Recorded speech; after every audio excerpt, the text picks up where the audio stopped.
After months of waiting, it's finally here.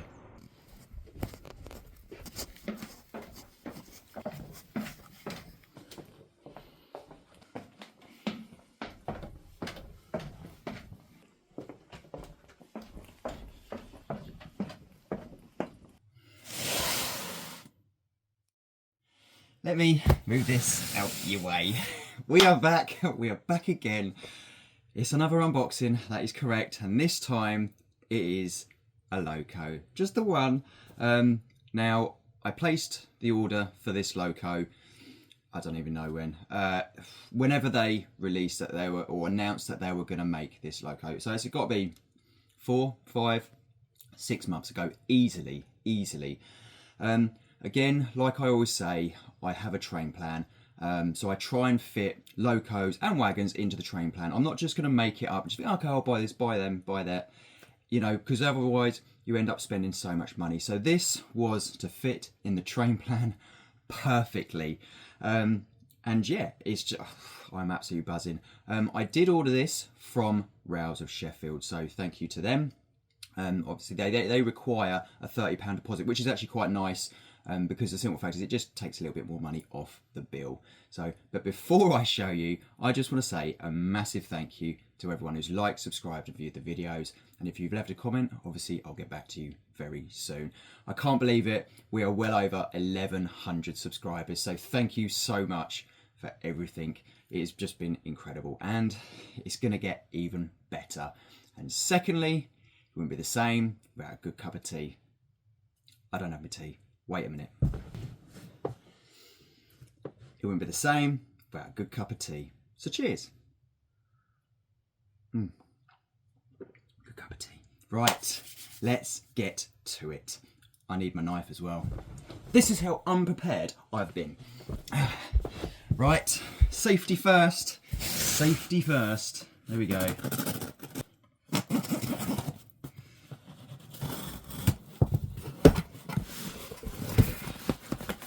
Right, ladies and gentlemen, please welcome to the incredible, if I can get all this bubble wrap off, the incredible, that's right, it is orange.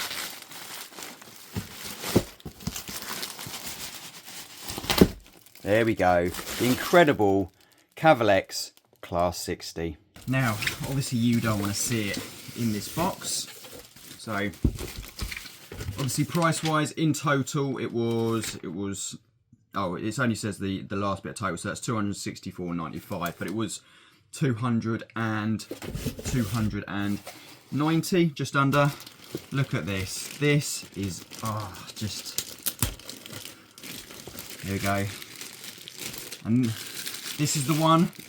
You should be able to hopefully see that. That is what I've got. I can't even see it. What have I got?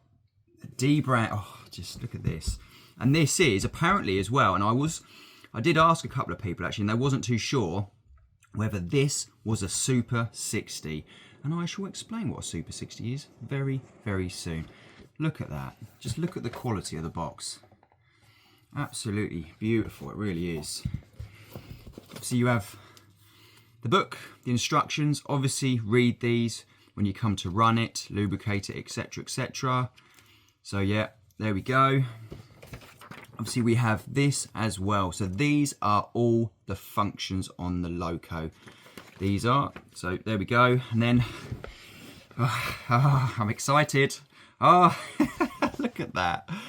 That is absolutely stunning. But you don't want to see it in this box. We want to see it.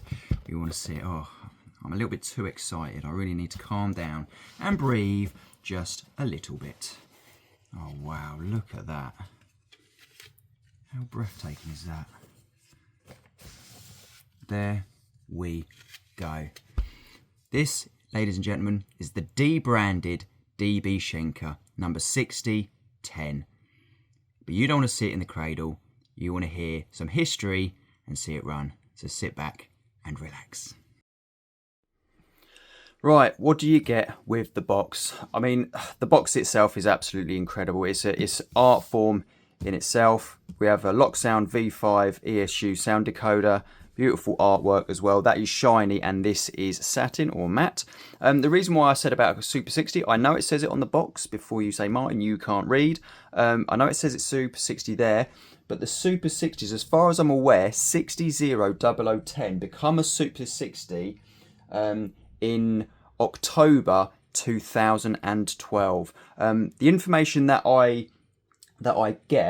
got, so there's a magazine or a book, if you want to call it a book, called Modern Locomotives Illustrated, and the amount of information in there is absolutely incredible. I don't know when this particular loco was modelled, just to clarify, so I thought all the Super 60s or all the locos that changed into Super 60s had the DB Schenker logo placed back on the side, where obviously this is a debranded, so that is why I thought it wasn't a Super 60, but I know it says it there. So if you know, please let me know. And what do we get? Oh, right, there we go. So first of all, we are greeted with this. This is the CV list, the function list. Goes from daytime running lights, etc. You've got nighttime running lights, cab lights, interior lights. You can have just tail lights on. You also have hazard warning lights, F22 hazard warning lights if you want. Have emergency brake at F21, air compressor. You have the sander as well, the radiator fans, absolutely everything. You also have F23 is cab in. So basically the driver enters the cab, goes through the 2 doors, and then obviously sits down. When you start the loco up, honestly, it's incredible. You hear when they start the loco up, you actually hear the driver, I think it's go through the doors and then sit down. You hear them place the key in, the master key, you hear them switch it on, the AWS kicks in, they cancel that, etc, etc. Honestly, it is really incredible. So these are all of that. Right, moving on. Honestly, make time to read this book because it is incredible. I haven't read it all. I've read most of it.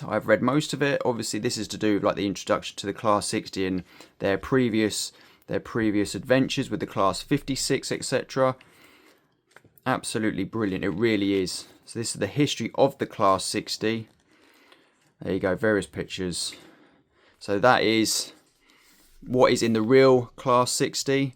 So obviously it's 3,100 horsepower, etc, etc. It's a route availability 7 as well. Route availability is 7. And it's limited to 60 miles an hour. Wheel arrangement is Coco. Obviously that is on the real train. And you're probably saying, Martin, what do you mean on the real train? Well, this loco is actually the centre wheel on each bogie is a dummy wheel. It's a floating axle to go over rough track or make it easier over rough track. Now, they are slight differences. So you have BMAC lights and then you have LED BMAC lights. I don't know what the differences are, to be honest with you. Obviously, I know what the difference is between LEDs and non-LEDs. These are all the various liveries as of the moment. This is what I would class as all of Batch 1. Batch 1, they've actually released as in with these Debranded, Colas, and a couple of others, where obviously the others are being released later down the line. But these all these colours got released practically at the same time. I have ordered 2 more as well. One might be a 2-tone grey or 3-tone grey, whatever you want to call it, and another one. And I look at this page and I do think there is another one that I can order and make another freight train out of, and that is not the steel on steel. Moving on, more information about the sound decoder, obviously ESU Locksound V5 decoder. Snowplows, absolutely so easy to replace. It's incredible how easy it is to replace. So good on them for making it like that. This is how you do it. Literally, it is magnetized. Is that a word? It's magnetized to.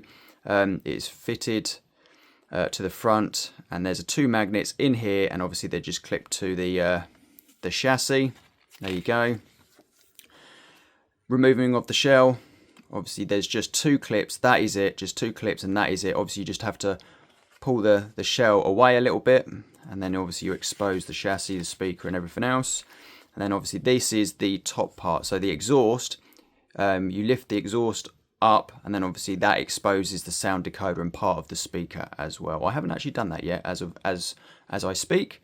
There you go, some more pictures. if you want to fit a driver as well, there we go. Look at all the controls. It's phenomenal. It really is. There you go. Even comes with blinds as well. I haven't fitted them because obviously I haven't had the shell off, so I will probably do that eventually. There we go. More switches. So if you're running a non-ESU sound decoder, etc., etc., you know what the score is, don't you? You have to change various switches. There you go. Lighting mode. So obviously with the BMAC and LED BMAC as well.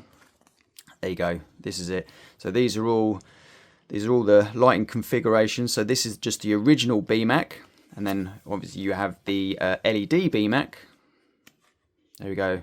That's just a copy of the function list, and then driver experience. And then when you come to run it, honestly, read that, because that is it's an incredible read. It just basically is breaking down of like what you should be doing as what a real train driver would do when entering a class 60, starting a class 60 up, etc., etc.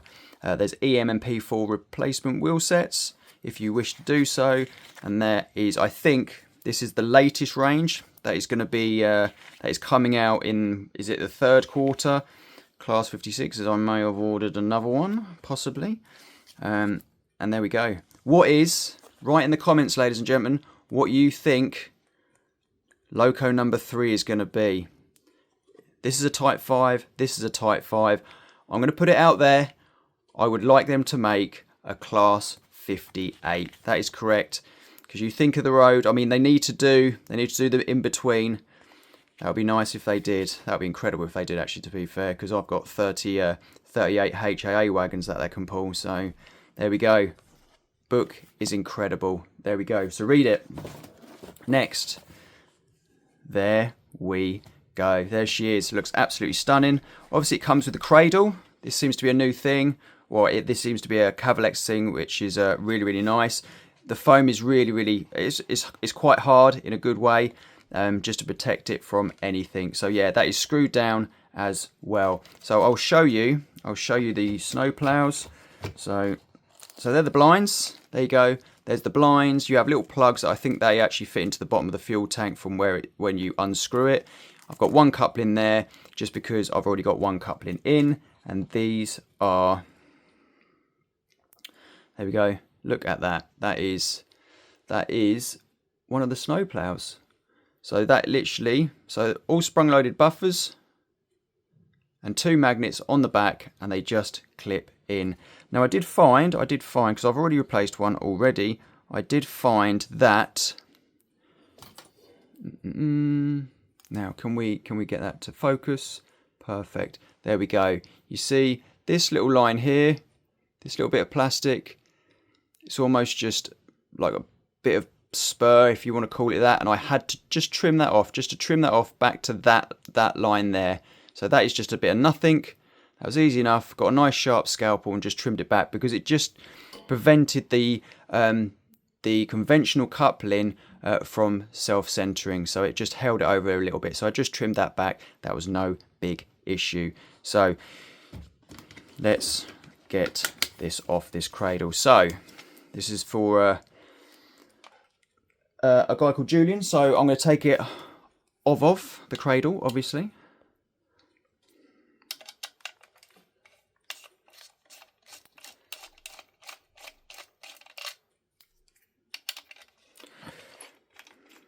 Now regarding them snow plows, it was actually a guy called Julian who's commented on my videos quite a bit, actually, so thank you to him.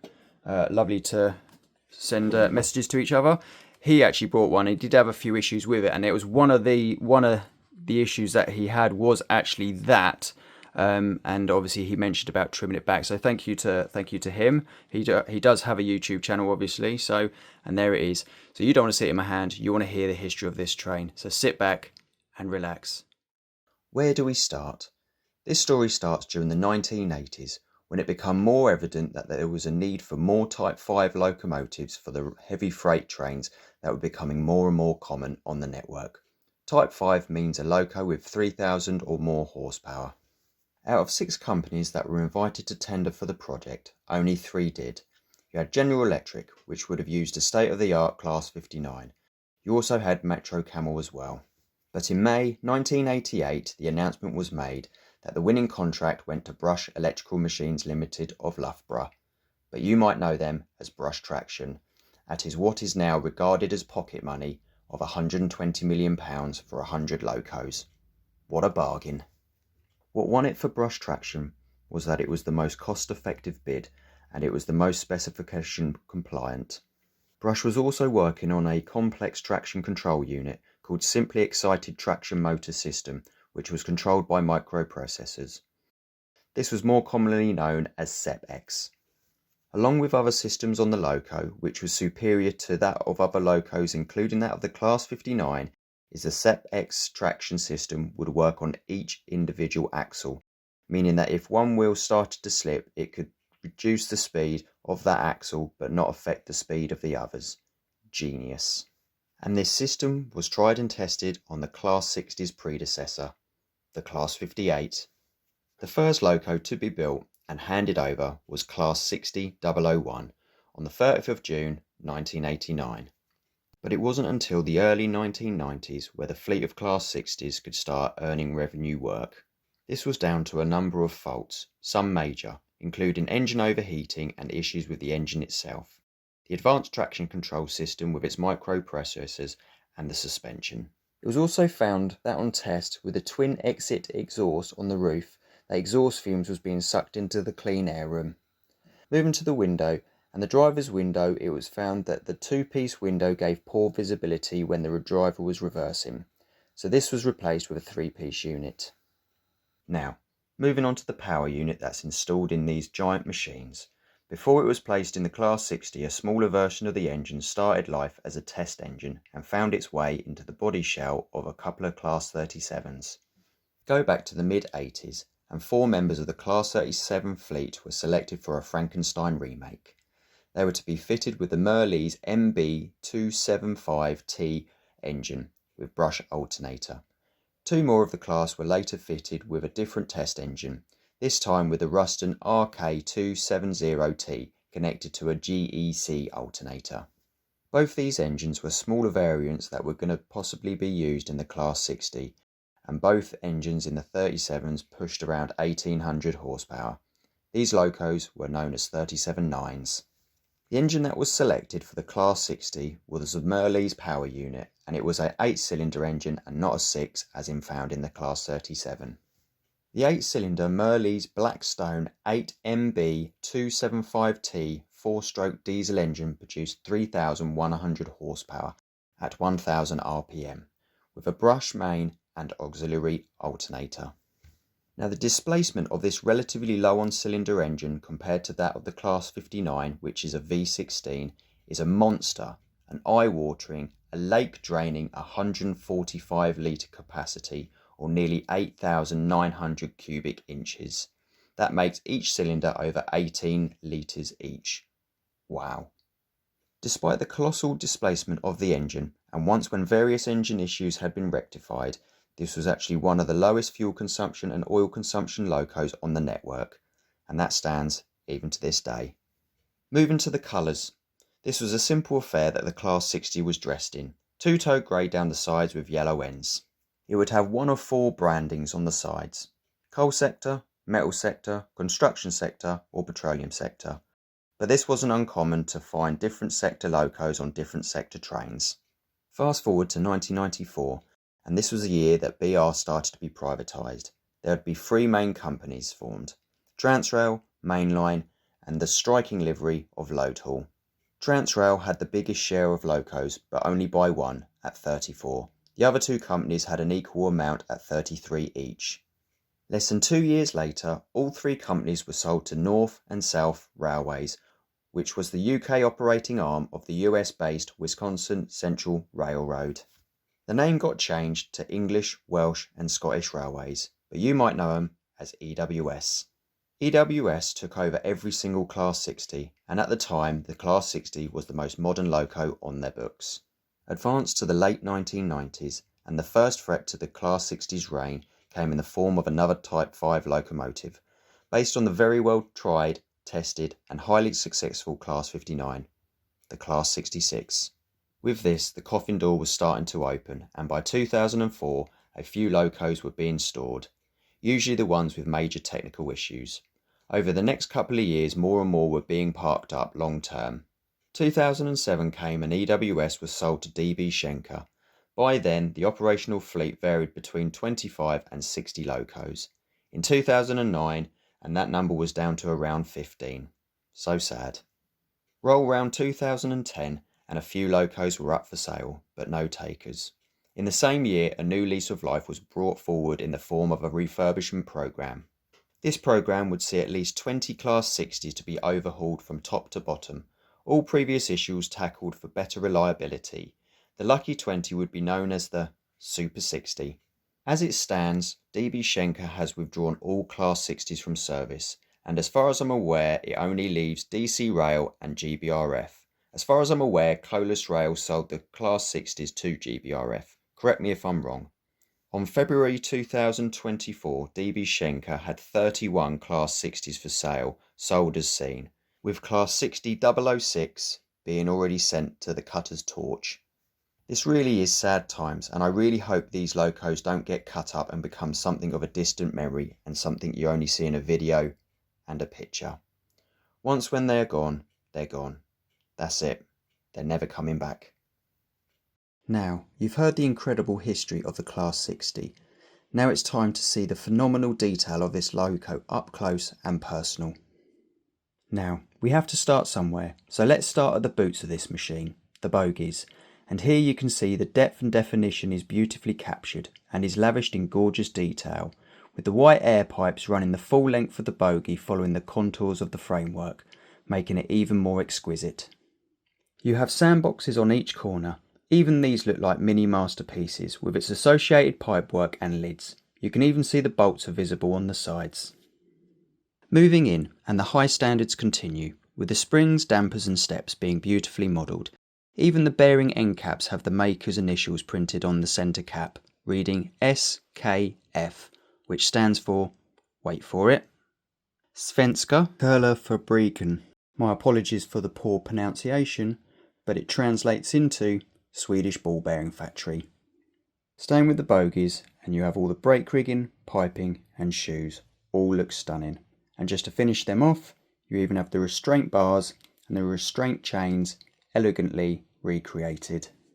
Moving to the middle, and we are greeted with the same craftsmanship as the bogies, with the battery box and fuel tank with gauge looking somewhat boring compared to the masterpiece that is the main air compressor, with all the various inlets, outlets, levers and sockets dotted in and around the compressor and chassis, and to top it all off, you even have fire extinguishers and the battery isolator switch. Now, moving away from the beautifully detailed frames to the sides of the loco, and in comparison looks dull. All you have is 3 etched brass grills, but the devil is in the detail. Gaze through the radiator grills and you are greeted with eye-watering detail more than you could ever thought imaginable. Main air reservoir, traction motor blower and lubricating oil priming pump set are just to name a few. You can even see the bottom of the fans. But the final jewel in this crown is that you can see through the radiator compartment and it also illuminates. Returning back to the sides, and the DB red looks stunning, with the very few data panels and warning signs all being legible. Move round to the front of the loco, and the ends are beautifully finished and captures the Class 60's good looks perfectly. You also have headlights, yard lights and hazard lights, that's right, hazard lights, that are all prototypical for the year that the loco was modelled in. You have a panel covering the jumper connection for multiple loco workings. Not that the Class 60 would probably ever need any extra help at all. You also have lamp irons, sprung buffers, handrail, window wipers and incredibly detailed window surrounds, are just to name a few. You can also change the snowplow for one with or without a cutout for the coupling. Now, moving to inside the cab, and this is treated to the same degree of excellence as everywhere else. From the power lever, brake levers, master switch, dials, the DSD pedal on the floor and even different air conditioning vents depending on when the loco was modelled. And to top it all off, some even come with a fan. You also have various notice boards and warning signs that decorate the back wall. To see all of this beautiful detail, we also have a cab light. Out of the cab and up onto the roof, and it's a relatively simple affair when compared to other locos from previous eras. No fire spitting, oil chucking, straight piped V12 growling up here. Times had changed, and not for the better. Down to strict noise and emissions levels, a large silencer is fitted, and is beautifully replicated, with it even being suspended above the bodywork. Also with this era of loco, all the extra vents are present on the roof to cure the overheating issues that early locos suffered from. With this particular loco, you even have the bracket above the horn, and this was for the GPS. And if I'm wrong with any of this, please correct me.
There we go. What do you think to the sound of it? Sounds absolutely incredible. It really, really does. I tried to use as many functions as I could. We're using the ZTC here at home, so obviously it's a little bit more cumbersome to enter each function, because every time I enter a function I have to push enter, and plus the buttons are a little bit noisy as well. My brother uses the NCE power cab, and that is a really great controller, so all you have to do is just push the number. So this is what it looks like. There we go. This is what it looks like with the lid off. So there you go. So that is the 21 pin decoder, obviously ESU, and this is the speaker, or part of the speaker, and this is what it looks like. There you go. 6 magnets, and that is it. So, and it's a nice fit as well. But obviously you don't want to hear me waffling on or anything like that. You want to see this pulling a full length train, and trust me, it's a full length train, okay? So grab yourself a cup of tea, sit back and relax and watch this.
There we go.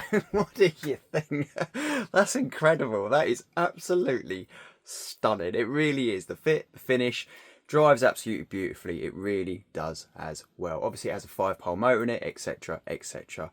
Yeah, I don't know what to say. It's just like the sound is just absolutely stunning, and you can just immerse yourself within, like, literally, like they say, you know, they want you to imagine yourself driving it, and honestly, you really can. It's absolutely incredible.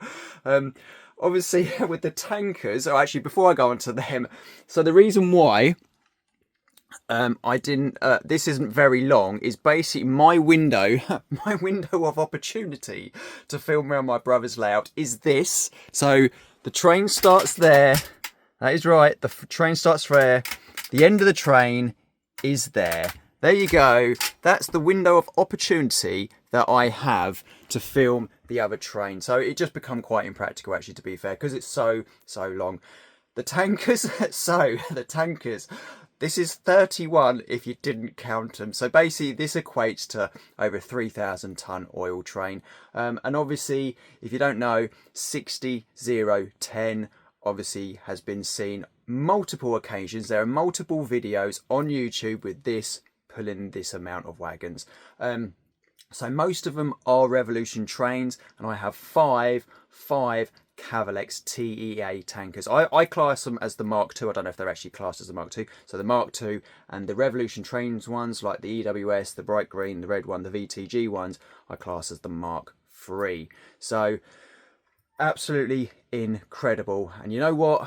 I also have 2 more on order. So yeah, so I ordered them along with this one as well. So I think they're splitting it up into different batches. So this is batch 1, even though the colours were all released at the same time.